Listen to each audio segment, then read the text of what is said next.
Hello, everyone, and welcome to the Franchise Show. I hope you're all doing well. This is the show where we get under the hat of all things franchising. Now, you may notice I have a new hat on today, and that's because I forgot my hat today. So I had to go out in London and get a new one. But anyway, what is it? What is the Franchise Show? The Franchise Show is a weekly live show, and we delve deep into the world of franchising. And each week we take a new topic and we take a lovely guest. And this week is no exception to that. We have a fantastic guest and we have a great topic. So today we are talking about getting your franchise at the top of an AI search and how AI searches work and how they're different to how searches used to work. And we're going to get into this subject. Get all your comments and your take on that. But before we do that, let me introduce you to returning guest and original supporter of our wonderful show, Michel Leconte from, of course, SEO Samba. Michel, welcome back to the Franchise Show. Thank you, Harvey. Thank you for having me. Super happy and thrilled to be on the show again. My absolute pleasure. So perhaps we can sort of get into the topic and just perhaps you can give us a sort of an opening gambit on how AI has been influencing search engines, you know, how we're starting to see this shift from the Google search to now searches involving ChatGPT and other AI search engines. So what's been going on and how do we kind of keep up with all of this? Well, so obviously AI is a bit of a revolution, right? So, and I think that at this point we start touching on it.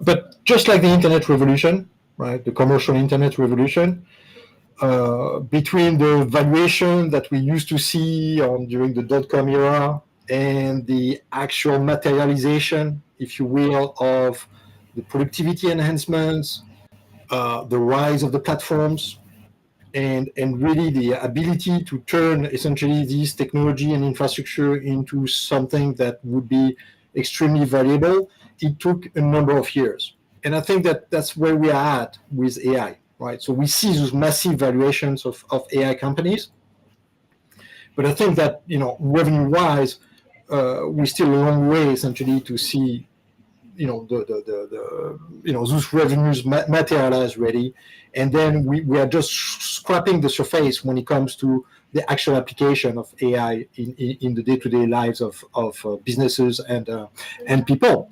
However, it's been striking already on how this has penetrated our lives. Now, when it comes to the search engine results and what we're seeing, we are not seeing essentially ChatGPT replacing Google, for search queries at this point of time, right? The number of queries basically is dwarfed by what's happening on Google, and it is starting to appear, and it start to appear in multiple, right? Because they're really and that's really the nature of this conversation, right?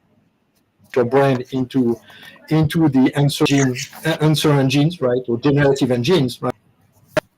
There are a couple of different places there that we can and we should, right?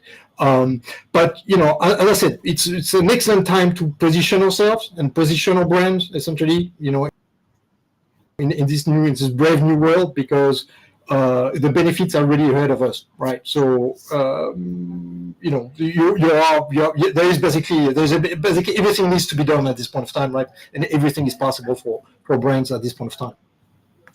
Yeah, absolutely.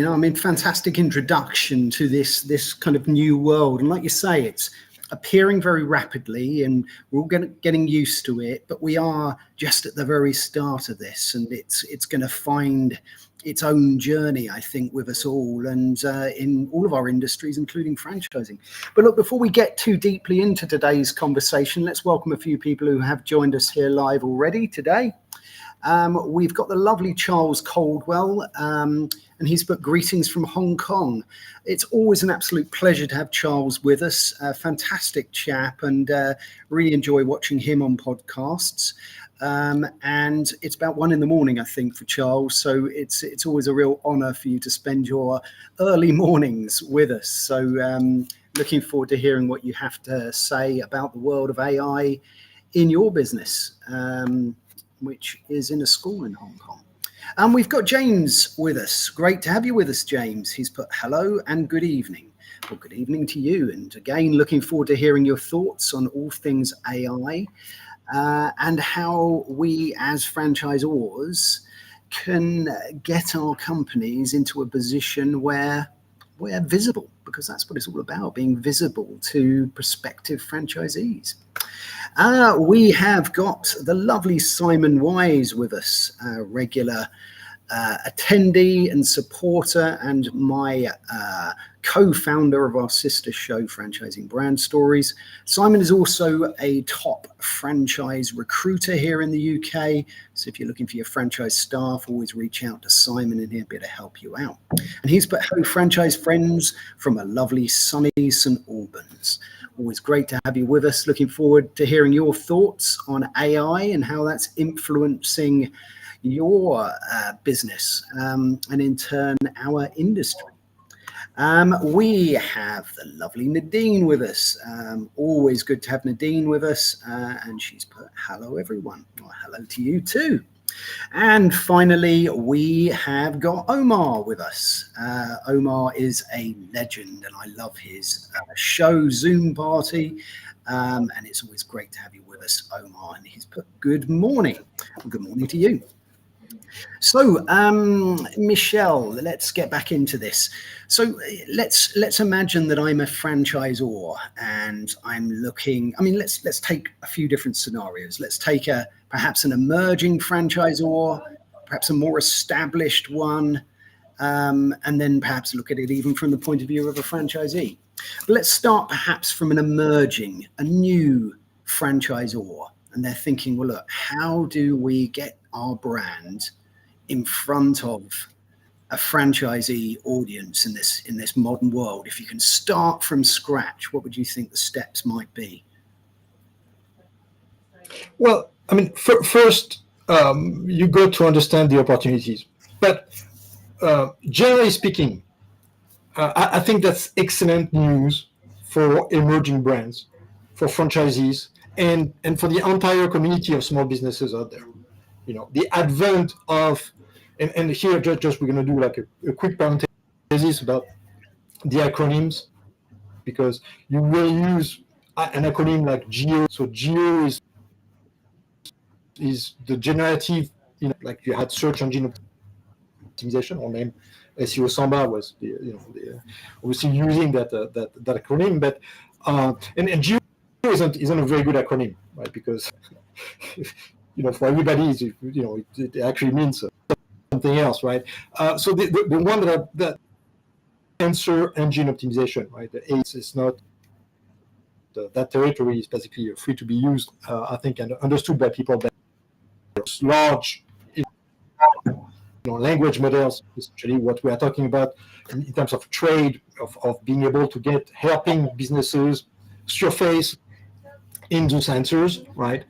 From LLMs, that is really the AEO, the answer engine optimization that we are talking about. And why was I saying that this is excellent news for emerging brands, for the franchisees, for the small businesses out there? Because a key observation is lower ranking websites, right, which typically the struggle for visibility benefits significantly more from AEO than the larger sites, okay, right? Because traditional search engines relies on multiple factors, right? And one of the main differentiator of what helped Google surface and come to the top at the forefront of the business world is this patent that they had about PageRank. And PageRank was an algorithm to rank websites according to how popular they were in terms of linking from other parts of the web, and especially from relevant and well-regarded part of the web, right? And so the number of backlinks and the domain presence of established franchises or established large businesses is obviously, the footprint is a lot bigger than any startups, emerging brands, and small businesses in general, right? And so the small creators to achieve true search engine optimization is actually made a lot easier in the AEO world, right? Because the generative engine utilize models that are conditioned on the website content and of factors such as the backlink building do not disadvantage the small creators, right? And so this is actually this has been observed, including in studies. There's one from Princeton University, right, where that has been studied essentially in a controlled fashion, and by applying essentially some recipes, you can actually elbow your way inside the LLMs, even if you're a small creator, even if you're a small website, even if you're an emerging franchise, right? And we have certainly at SEO Samba verified this independently, and actually we achieved much better result than what was outlined in that Princeton University, for instance, right? Which was, about differential between the small creators, showing up over 120% of the time more often, essentially, and the large one showing up in those LLM percent less than what they would at the top of the traditional search engine. And as I said, I mean, if you fine tune essentially the recipes, you can achieve significantly more essentially success in those engines. So what's the play? Essentially, that right. You can rank in answer engine as a resource, and so those opportunities they are and they are overlapping objectives, right? And because if you take measures essentially and be proactive in trying to rank as a resource versus other, basically, right? So it's all good. But what does it mean ranking as a result versus ranking as a resource? Well, ranking as a result is a question of who's the best solar panel installer in Nevada, Sure. right? And your brand is the answer, right? So if you think about it as in a tourism world, right? Make your brand a destination, right? Your brand is the destination. It is a statue that people come and visit, right? However, there is another essentially play that is actually ranking as a resource, right? And ranking as a resource, on the other hand, is not becoming the statue, the destination, right, for the tourist. It's being the tour guide. It's organizing the visit and telling the tourist, okay, well, we're going to go here, we're going to go there, we're going to go there, and we're going to see the statue over there. If that is part of the agenda, right? And so the plays are different in that sense, right? They both actually require you to understand and identify the queries for which, that people are using in those answer engines. However, the end goal is different. And one is a longer play than the other, right? If you want to become the tour guide, you're going to have to organize a conversation around the topics that you want to favor, right? And the landmarks that you think should be visited, basically, right? If you want to be the destination, you're going to have to articulate your content in a way that it's going to provide a clear, concise response that can be harvested by AI, cited with confidence by AI.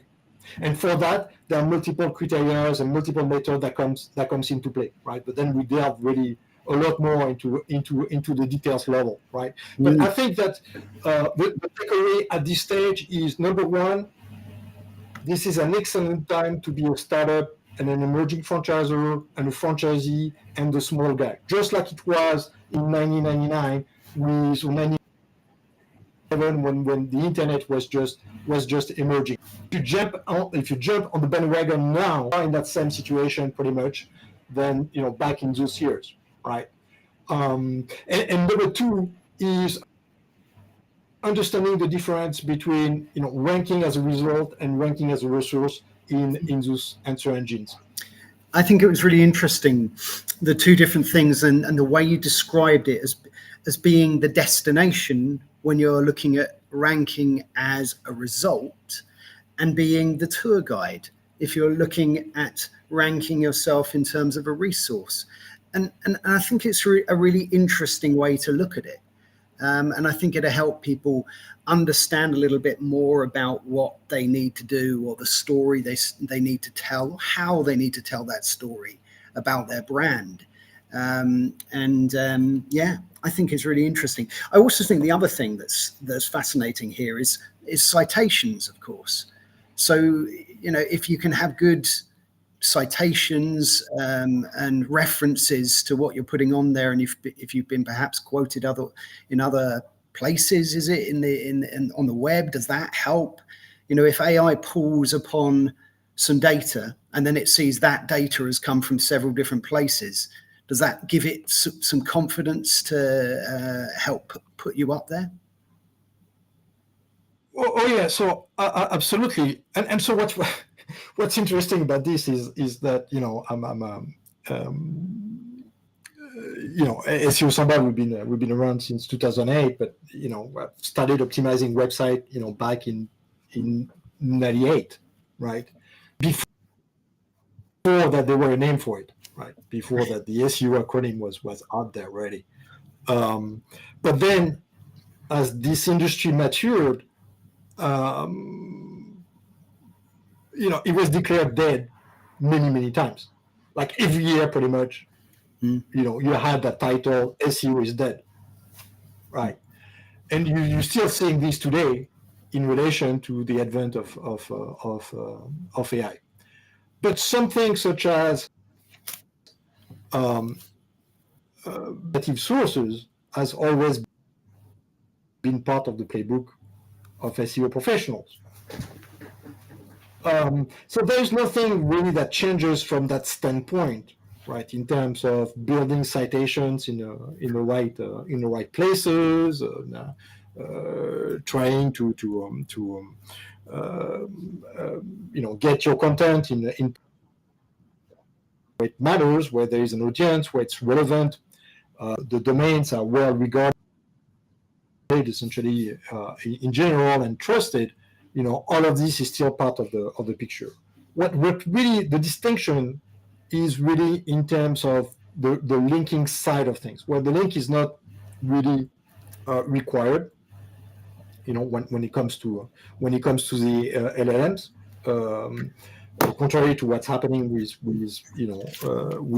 Google, right, where it still plays a fundamental role. And then the way that those engines function. So they don't index pages like the traditional search engines, right? They tokenize and they embed the language. And that means that they understand the structure, the clarity, the completeness of your answers, right? And so it's not about having the right keywords. Okay. But good SEOs knew that as well, which wasn't really because Google was already understanding synonyms for a long time. So it's not about specific keywords necessarily, but overall is to get to cover essentially a topic in an authoritative fashion, right? And so some of the things that you need to do are very clear. And be very clear is to keep in mind that just like good SEOs would have told you, okay, well, we are not building content really to please the search engine. We are building content to please humans first. And then at some time we pay attention to what search engines are paying attention to. It has to be understood by humans who are reading those content pieces, right? And they have to find satisfaction in that. And eventually it shows into the usage that they make of the media, of the web page, the time that they dwell on those pages. And so you do need to answer the questions in a very clear fashion. And so what in the first paragraph of your content, right? So try to answer what you're aiming to become an answer for paragraph, just like the way that you would be doing it with somebody, giving them the answer in a nutshell, and then you can expand, and then you can explain, right? That's really interesting. And so, so that's just having having the right architecture on page, right? And being able to laying out your argument, right, in a way that folks are going to easily grasp. You've said some really fascinating things here. One of the things that I really like is the fact that you've said here, build content to please humans, not search engines. And I love that piece of advice because it goes back to some basics, doesn't it? If you are building your website and you're building it to try and please humans or the potential investors, let's say the franchisees, it doesn't go far away from that when you're trying to build it to then, again, I really like what you said there. First paragraph being the answer to the question you feel should be asked. And I think that's really fascinating. Yeah.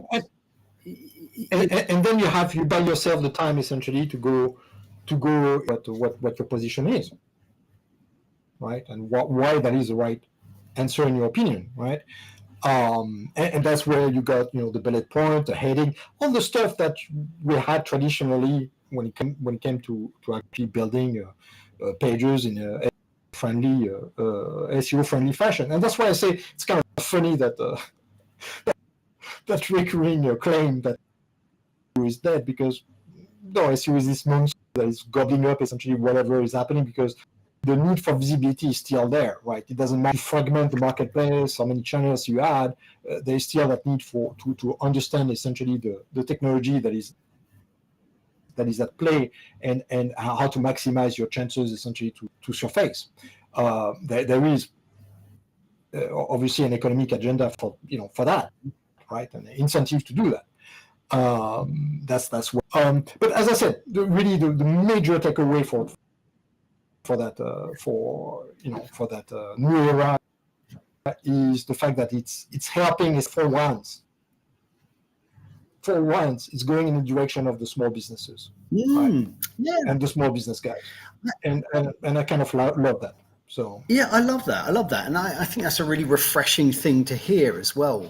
Look, I think we'll come on to how big businesses can use this as well, but I think especially in the UK and perhaps some smaller franchise regions, there are a lot of small, mid-size franchise businesses, and it's great to hear that, like you said, that this is an advantage. It's something that's going to put them in a great position. Let's have a look. We've got a comment here coming from Simon, and let's put that one up and see what Simon's got to say. Simon's put, Google reviews made a big impact getting us ranked top of the list when using ChatGPT as a search engine. I need to recruit a franchise manager in the UK. Who should I contact?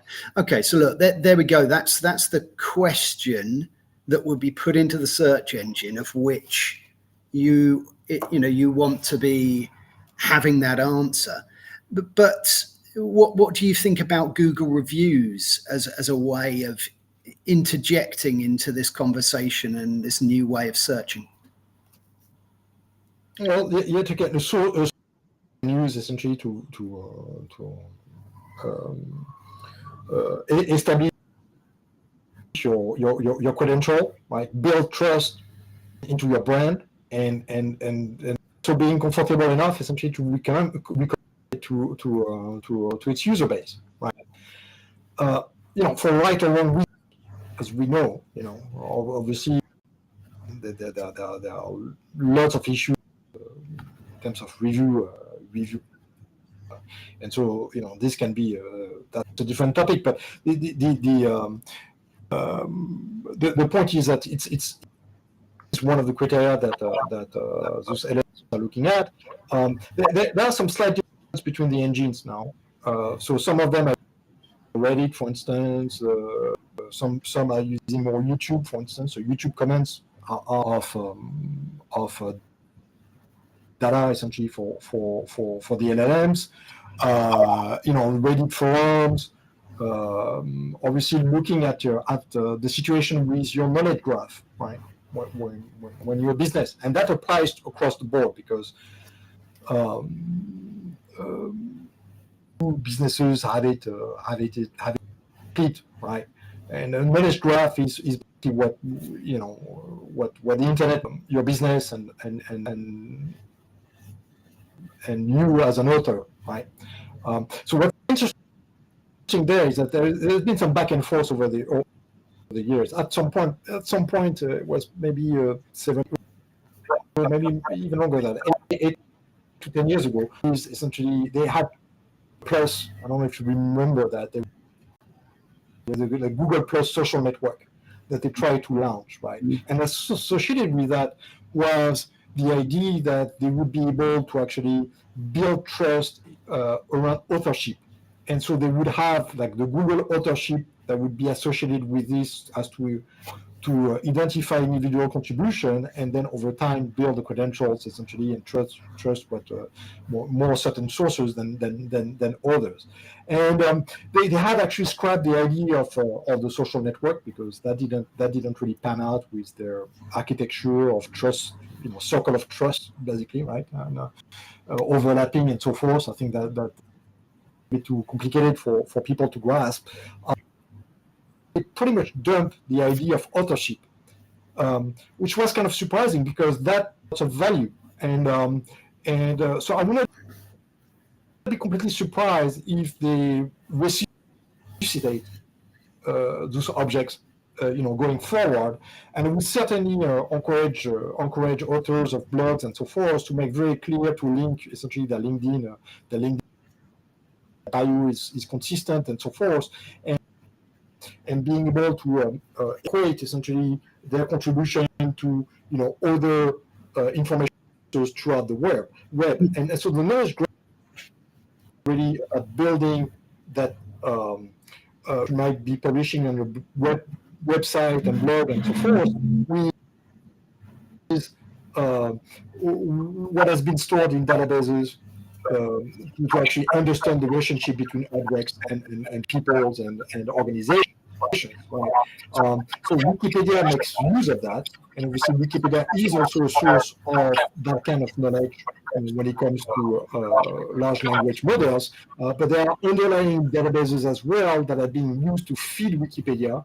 And so even if you don't have the prominence that will let you get a page on Wikipedia, you might still be able to actually influence the understanding of search engines and LLMs through the participation into multiple databases that basically interconnect all of this.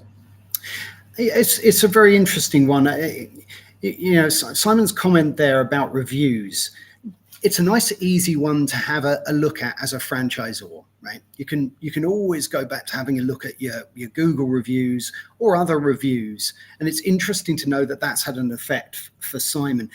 I remember the last time I used ChatGPT, and when you said there about Reddit and YouTube, when you type something in there, it actually comes up with 3 little circles, doesn't it? Which gives some sources that it's looking for. Is that what that is when you use that particular platform? Is that telling us what sources it's using to find that data?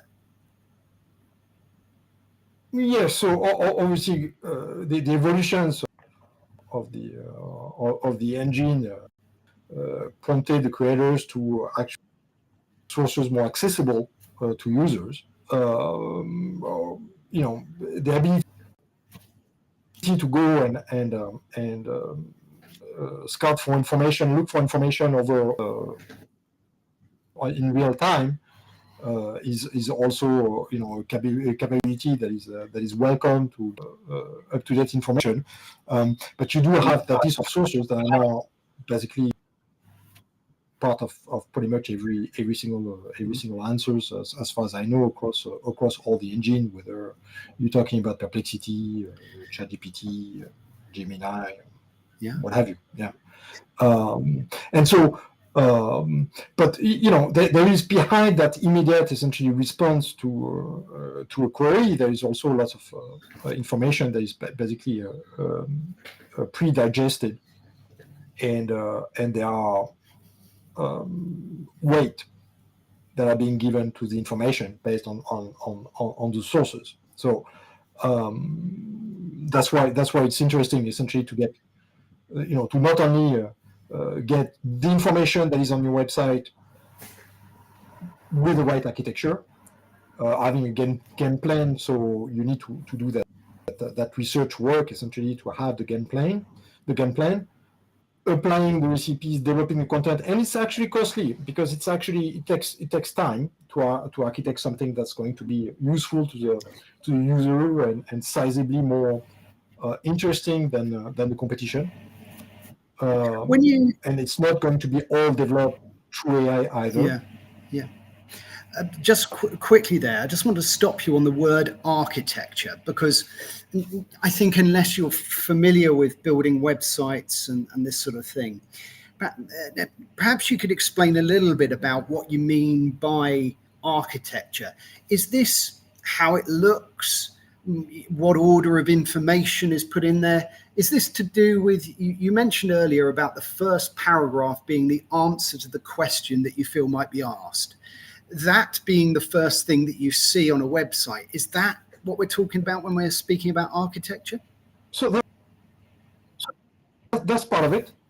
It's part of it, right? Is the hierarchy of information, right? So the way that you are organizing the information, and so that's being translated in HTML, typically with header, H1, H2s, H3s, and so forth. This can be bullet points. Then there's going to be maybe media resources that are going to be embedded in there. But then that's going to be as well the way that are able to support your argument is information that is found elsewhere on the internet and that is itself authoritative.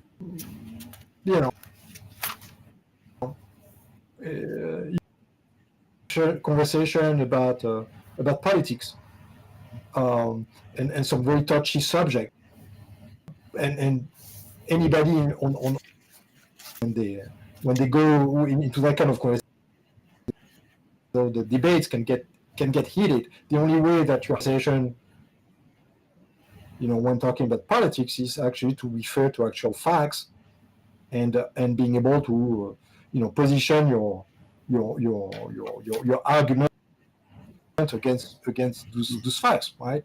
And so I think the LLMs is that if you're going to state a position that's going to be differentiated from others, or that's going to be better articulated than others, then you need to be able to actually relate essentially the sources and the reasons why you're having that position, and that position has more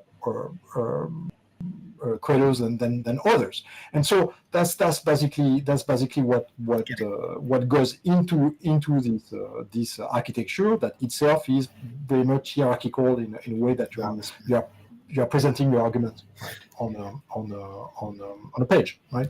Yeah, no, I get that. If you have just joined us today, this is the Franchise Show, and today we are talking about how to get your franchise into an AI search. And we've got the lovely Michel Leconte from SEO Samba joining us. It's been a fascinating conversation so far.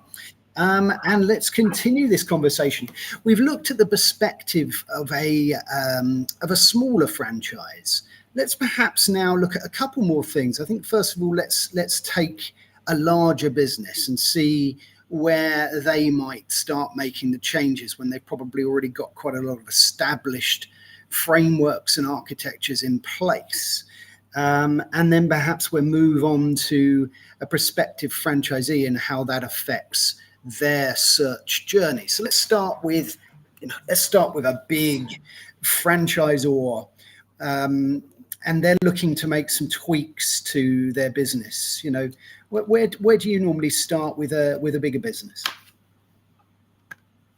Well, if they come and talk to, I think they knock on the right door for that, because we've been working on automation essentially and automating the SEO process and so the ability to create AI tools essentially within our platform and being able to distribute that content and maintain the life cycle of websites and web pages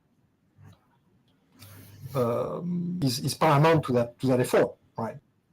Because obviously the challenge is compounded by the amount of content that you have out there. And so if you need to retrofit essentially that content, if you got lots of content, then it's going to take a sizable effort, right? So if you have a way to approach this in a more automated fashion within a single domain or across domains, if you have multiple domains, I think tremendously helpful, right? So what do you do? Well, once again, at the queries that are being created by users on those LLMs, and build a game plan from there. But as an established franchise with an extensive footprint, what you would do is that you would make sure that you regionalize all the answers, look at regional-based questions as well, and then being able to use this to your advantage, especially if you are on a multi-domain architecture. Which, by the way, the multi-domain architecture that has been lots of discussion around this, but today more than ever is actually an excellent architecture for flexibility and results. Since once again, as I mentioned, like the smaller content creation, the smaller domains are now actually more at an advantage compared to what they used to be, right? In a Google only type of world, right? Thanks to LLMs. So so automation is key, I think, for large franchises. Managing the content process is key, and you said the link equity, but there are now other factors that are growing in importance to be able to rank on those answer engines. Yeah, I think one thing that I've picked up on there that I did find really interesting. You said to check what queries are being used or what questions are being asked. Is there a way to do that? So is there a way to find out what people are asking on ChatGPT around the term franchising or new opportunities? Is that something that's available then? Yeah, so there are multiple tools that will help you do that. There are multiple tools that will help you do that. Like SEMrush or AIs themselves can help essentially get you some when it comes to this. But really, I think the answer, generally speaking, is to source your own answers as far as the identification of these queries from multiple sources and cross them, right? Because it's quite an important pivotal moment of the strategy. and then you always have the ability to expand over things, build questions as well to cover some additional questions, right, on your site. Actually facilitates the harvesting of by AIs on websites, right? So they can parse, they can reuse, they can cite essentially that way as well. You'll find that type of content in AI answers. Yeah, I think it's really interesting. Another thing that I found interesting about what you're saying there is about regionalizing your answers if you're a bigger business. And look, even if you're not a bigger business, franchises rely on territories. They rely on breaking up your business into smaller areas.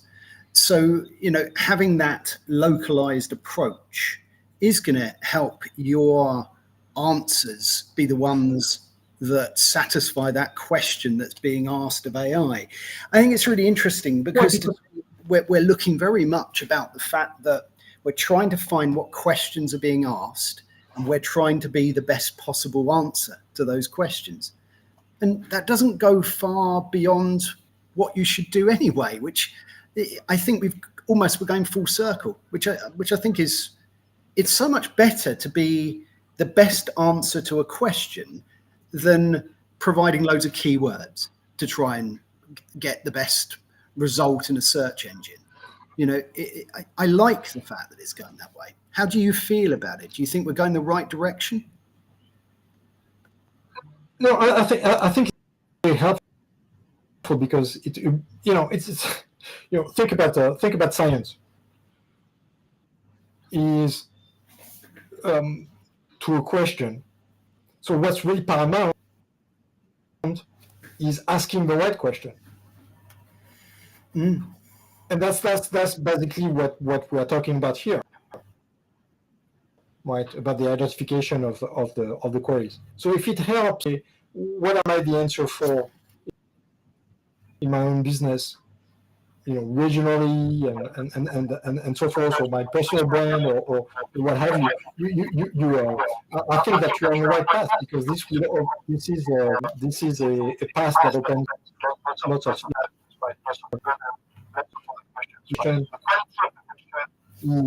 is important, just like in science.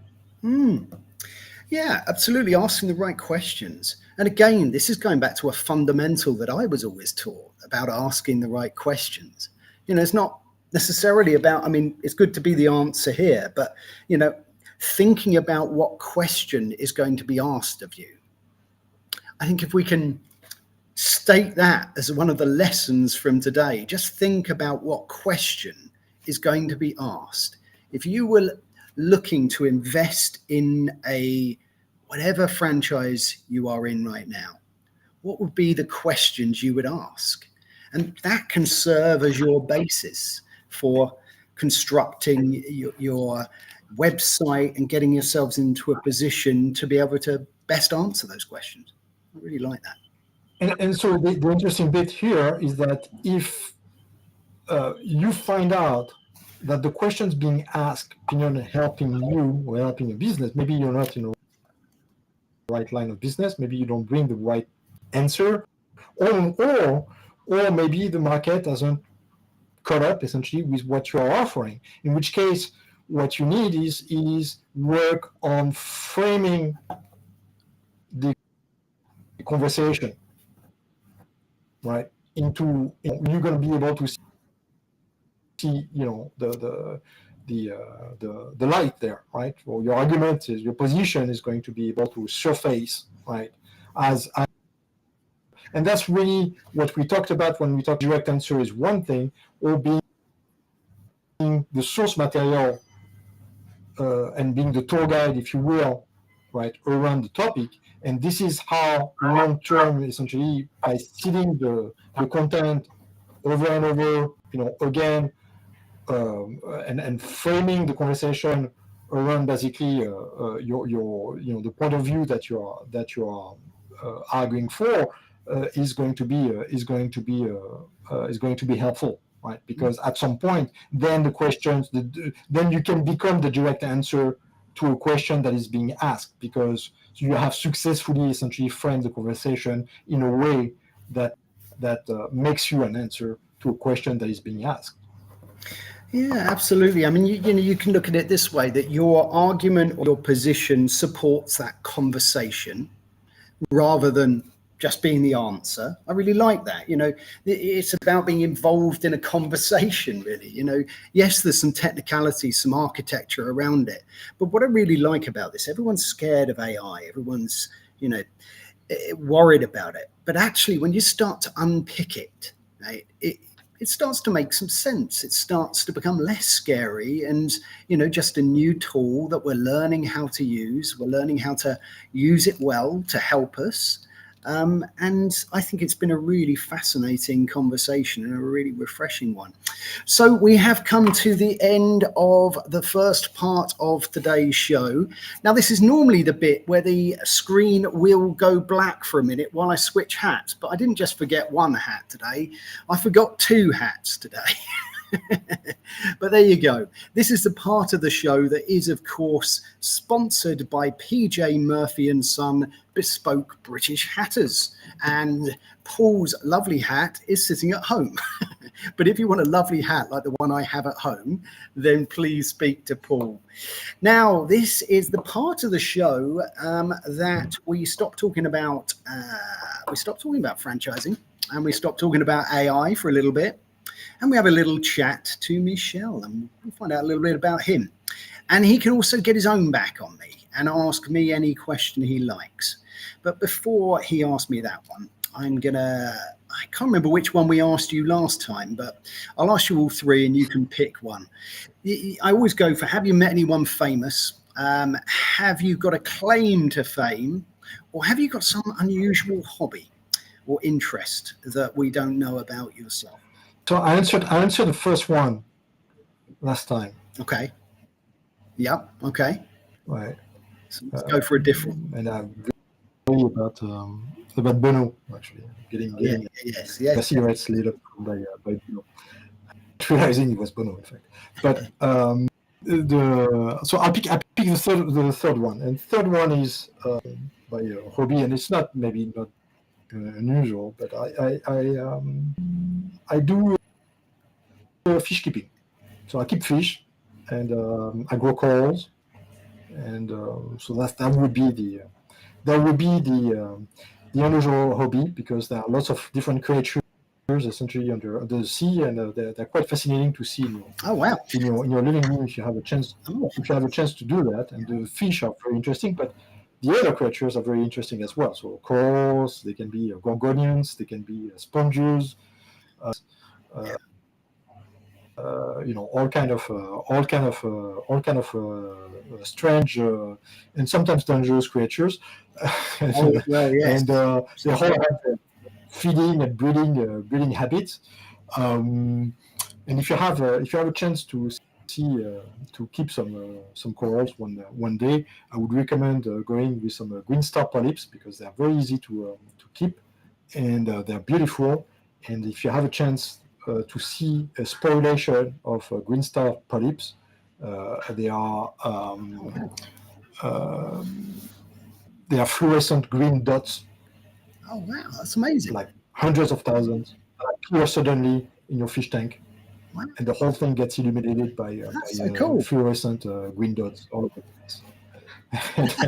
and that's amazing. And you see how incredible nature can be, because it does things in quantities that are just amazing. You're right. And, you're absolutely all of that. A few things that will actually some works and grow up, but that's basically. I love it. A very nice. I mean, like you say, I mean, the sea is fascinating. We know more about the surface of the moon than we do about what's in our oceans. So it's a fascinating and mystical place, and I can see why you're fascinated with it. Before we conclude things today, I did say you can get your own back on me and ask me any question you like. You don't have to. You can let me get away with that if you wish. No one has let me get away with it so far. So you can either let me get away with it or ask me any question. No one did. Okay. How did the? I'm sure that one has asked before. How did come to this? It has been asked, but I never mind answering it. I was a guest on a show called Hour of Empower with the lovely Don Cohen, and it was about mindset, and it was the basis and one of the reasons why I do this, because he always embraced the audience. It was all about the audience, and I loved it. And I was a guest a few times, and that's why I decided to start doing what I do, and why I had the mantra of audience first, second, me third. But he wore a hat. And on about the third episode that I did with him, I thought I should get myself a hat.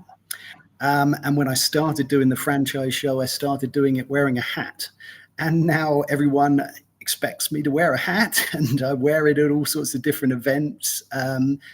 And it's become an accidental stroke of marketing genius. I'm joking. But look, there's the story of the hat. Even the hat that I've forgotten. But now I've got another hat to go with my. No, but it works. And like very often, things Well, this is it. Sometimes the best things are a result of a little happy little accident. Excellent. Well, look, there we go. We have come to the end of another episode of the Franchise Show. It only takes me now to thank our wonderful audience who have been here live with us today, and for all your questions, and for saying hello.